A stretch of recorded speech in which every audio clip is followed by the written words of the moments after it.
Assalamu alaikum, dear viewers. You all are welcome to my channel.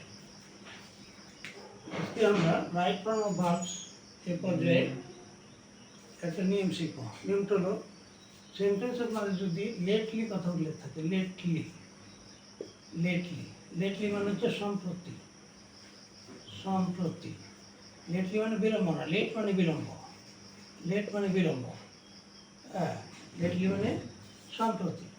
এই lately কথাটা যদি উল্লেখ থাকে তাহলে সেন্টেন্সটা হবে প্রেজেন্ট পারফেক্ট টেন্স।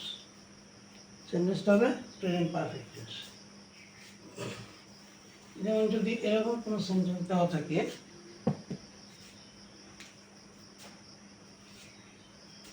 যদি লেখা থাকে হি লেটলি ব্র্যাকেট লেখা থাকলে টু কাম হিয়ার, তাহলে আমাদের দেখতে হবে যে যেহেতু এখানে লেটলি কথা আছে তাহলে সেন্টেন্সটাকে আমরা প্রেজেন্ট পারফেক্ট টেন্সে করব। এই ভার্বটা হবে প্রেজেন্ট পাস্ট পার্টিসিপল হবে। তাহলে আমাদেরকে এখানে লিখতে হবে, যেহেতু এখানে লেটলি কথা আছে আমাদেরকে প্রেজেন্ট পারফেক্ট টেন্স তৈরি করতে হবে। হি হ্যাজ,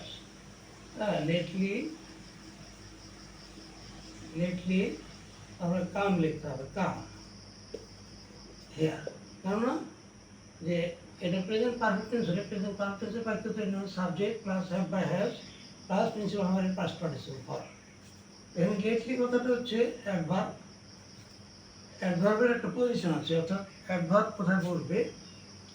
অ্যাডভার্বের একটা পজিশন হলো যে প্রিন্সিপাল ভার্ব আর অক্সিলারি ভার্বের মধ্যে বসে। এখানে প্রিন্সিপাল ভার্ব আর অক্সিলারি ভার্বের মধ্যে এই লেটলি কথাটা বসেছে।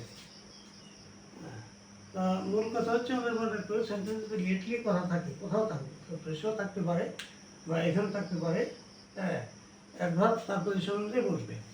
তাই লেটলি কথাটা উল্লেখ থাকলে সেটা প্রেজেন্ট পারফেক্ট টেন্সে হবে। রাইট ফর্ম অফ ভার্বে আমরা এখানে ভার্বের পাস্ট পার্টিসিপল ফর্ম ব্যবহার করব। এখানে আমরা কামের পাস্ট পার্টিসিপল ফর্ম কাম, তাই কাম ব্যবহার করলাম।